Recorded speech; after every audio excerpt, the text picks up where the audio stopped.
watching Ranting Lunacy. This is my host, Chris Bean. I feel kind of intimidated by you because I feel like you're going to analyze me, but I'm just teasing.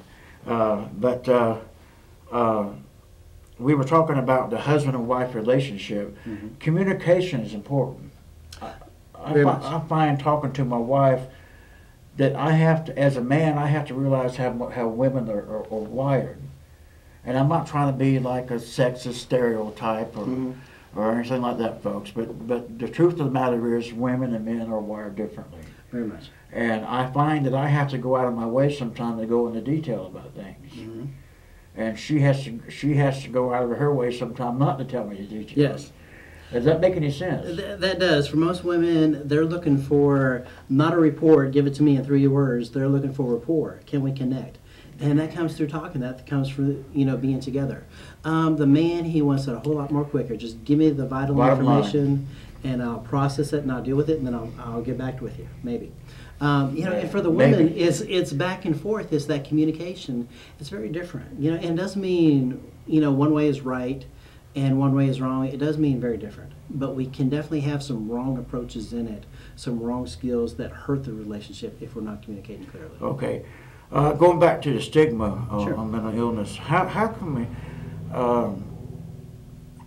we as a society who's not professional on mental health issues, how can we get rid of the stigma? I mean, is it just by accepting of someone who's mental illness? It's accepting. It's definitely being there, being supportive.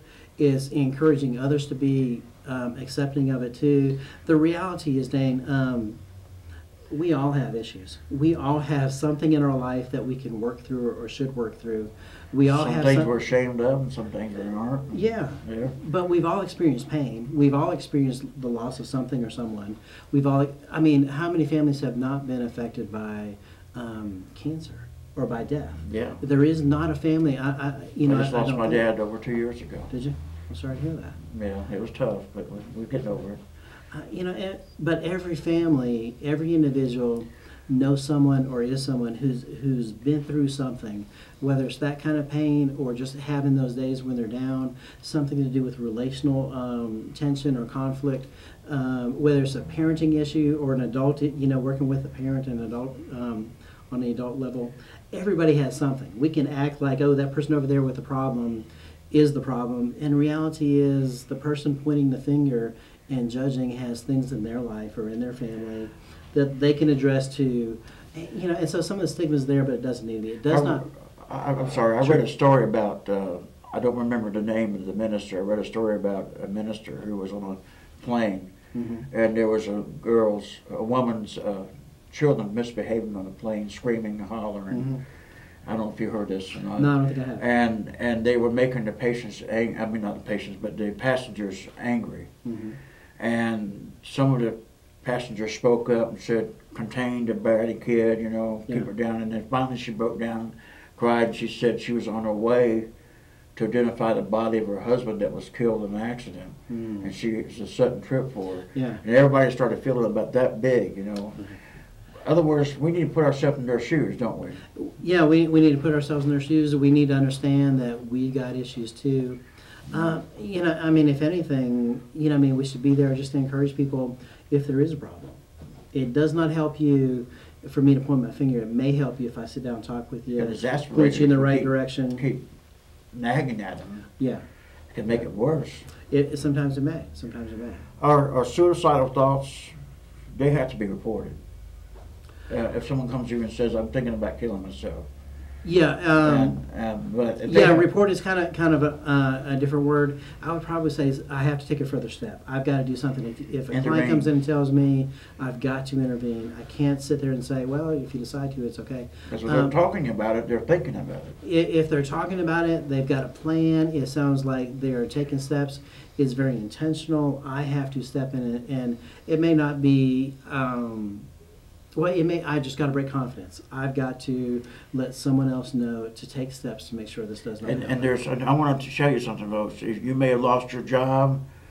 The money may not be coming in like it used to, and you got a lot of conflict, and you're thinking about ending your life. Don't do it. get help. It's important to go to someone and say, look, this is what I'm thinking, isn't it? Yes. You know, a lot of times those thoughts will go around in our head and it makes sense up here, but as soon as we speak it out loud to someone else, to a friend, to a neighbor, to a coworker, to a pastor, you know, to a family member, somebody, once we get it out, it sounds a little different. And there's something about that I can justify it up here in my head. And I may need to hear someone else's reaction to it, more feedback other than just me. Because left to myself, I could probably convince myself of anything. Suicide makes more victims. It does.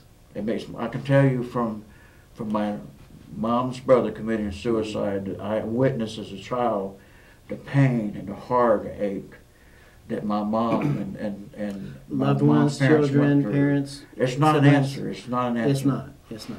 All right. And I'm going to say this real quickly. Yeah. For a lot of people, what they're really looking for is for the pain to end. And it seems like this is a good permanent way to make it end. And yet, for other people, the pain keeps going. It increases. It magnifies. And it can be an event that can cause them to be depressed. Yeah. And go into a spiraling down. Yeah. What kind of support is a support system important for someone with a mental illness? Very much. To have someone, someone to talk to, someone to kind of process what's going on, what am I working on.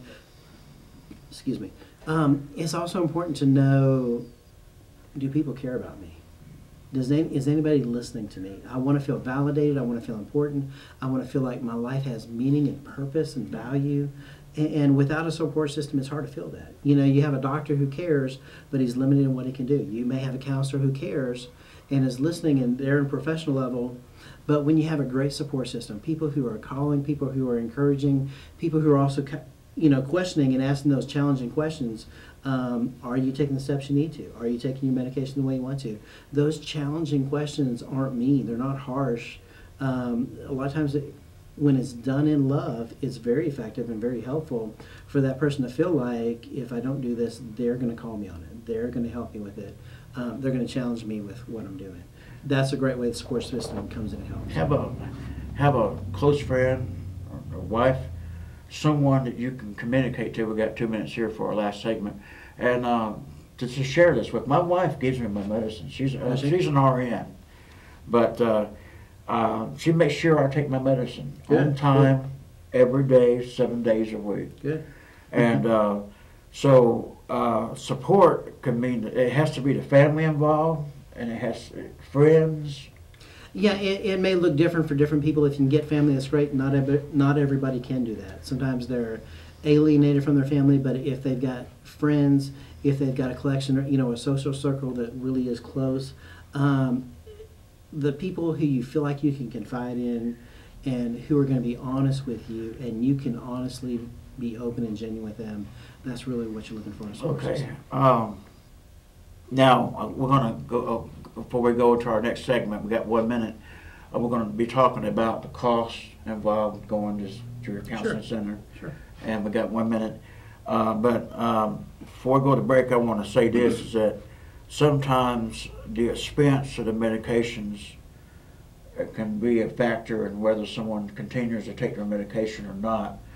And there can be help for individuals like that if they're in a certain category. Yes. And we're going to talk about that when we come back. And you're watching Ranch Unlimited with my guest, Chris B. from Samaritan Counseling Center.